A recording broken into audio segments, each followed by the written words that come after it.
Hello friends, so this is chapter number 6 for IB Diploma Biology students, and this is 6.1. 6.1 has got 8 different topics that we are going to see one by one. So let's get started with the topic number 1, which is the structure of the digestive system. As you can see in front of you is the most basic structure of your digestive system. We are going to take one by one different organs that are of our digestive system. We are going to see that what different secretions are coming from there and what is it doing. So let's start with the mouth first.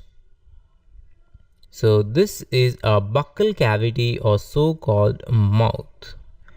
So as far as the mouth is concerned, that indeed that where the secretions are coming from, the secretions are coming from the salivary glands. Okay, so glands are associated with it will be salivary gland, and what they are secreting, it is secreting your saliva, and saliva has got different components. Okay, so salivary glands are secreting, let us say, saliva, and saliva has got different component. Component number 1 obviously water.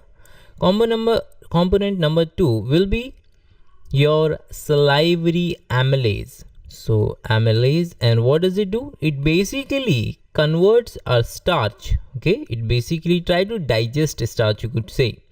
So number 1, digest starch. What else could be there?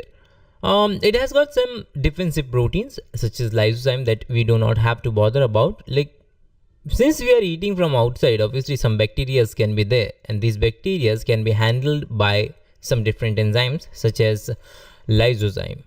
Okay, and the next thing would be the food needs to be a little bit moistened and lubricated. So there are some protein water accumulating onto those food particles, along with some proteins such as mucin is going to lubricate your food so that it can be converted into a bolus. Okay, that portion of the food that we are going to gulp down, and that is known as bolus, and that is because of mucin and water.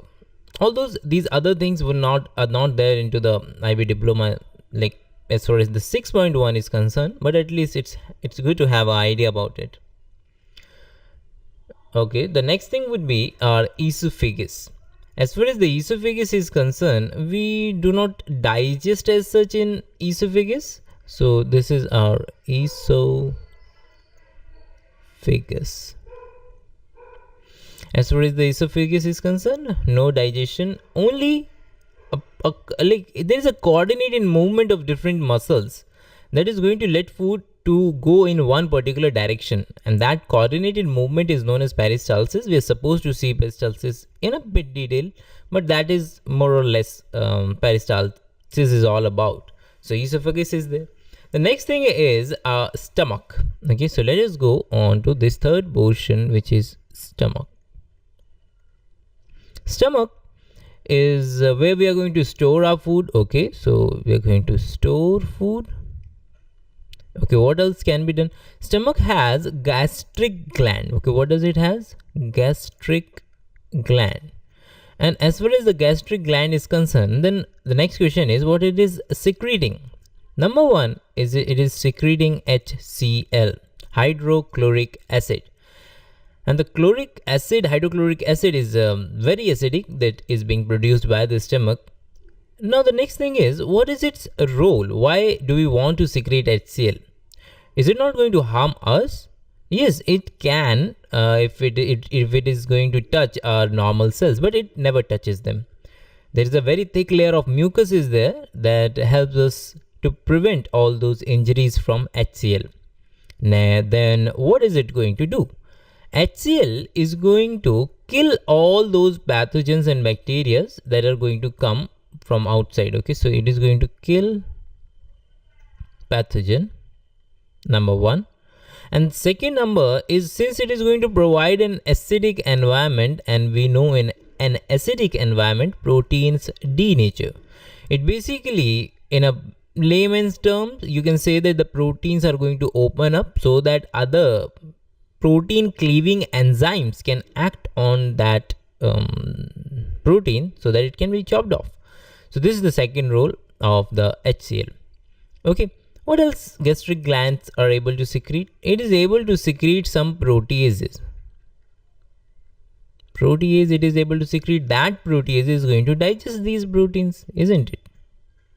Okay, so this is portion number 2.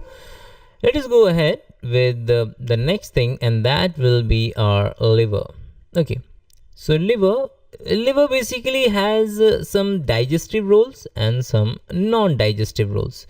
So let us concern ourselves only with the digestive roles. The liver is going to secrete a bile juice. Okay, what is it going to secrete? Bile juice. Most of the time the question comes, liver digests liver's enzyme, like whatever liver is secreting, that actually digests the lipid or fat. That is not true, because liver is unable to digest anything. Like, it's a secretion which are coming into the digestive system. They cannot digest as such anything. They cannot chop off something. Oh, then what is it doing? It is basically emulsifying the fat. Emulsifying means that if you're eating anything which is fatty, and that is going to make a very large blob kind of a thing inside our stomach, because it cannot dissolve itself into the water. It is apolar. Fats are apolar. So that is the reason why some of the lipases are those enzymes which can digest the lipid or the fat. These lipases cannot act onto those big blobs of fat. So bile juices goes and it converts, it emulsifies it. Emulsification means that basically converts this large droplet into very, very tiny droplet.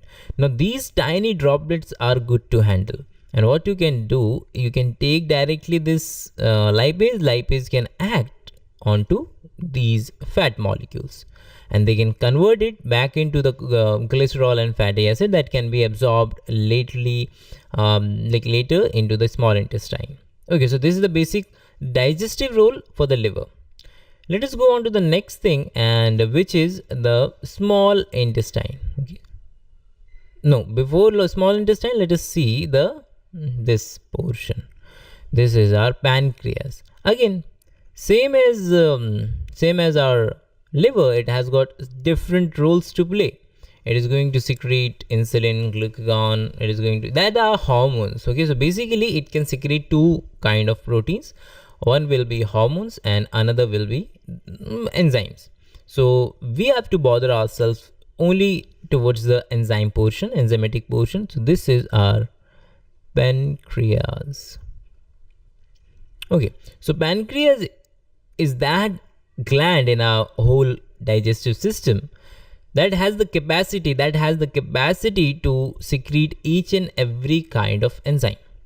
Okay, let us try to see what can be there in a well nutritioned food. So there will be protein. So to digest protein, the pancreas has proteases. Okay, well and good. Second thing will be fat. To digest fat, pancreas is able to secrete lipases. Okay, number 3, DNA and RNA are other biomolecules, and for them the pancreas is secreting nuclease. Okay, and the next thing is the sugar, and for sugar the pancreas is able to secrete amylase.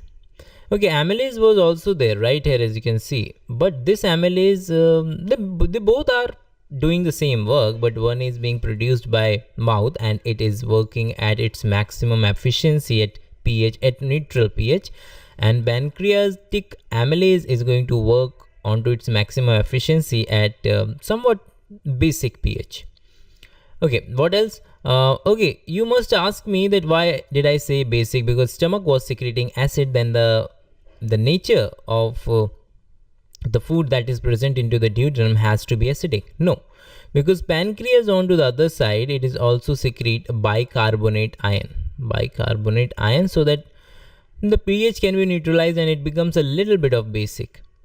Okay, so these are the pancreatic secretions that helps food to get digested into the duodenum portion. Okay, so duodenum as in what? Like small intestine. This portion, which is a small intestine, can be divided into what? three portions. So small intestine can be divided into three portions, and these are duodenum, jejunum, and ileum.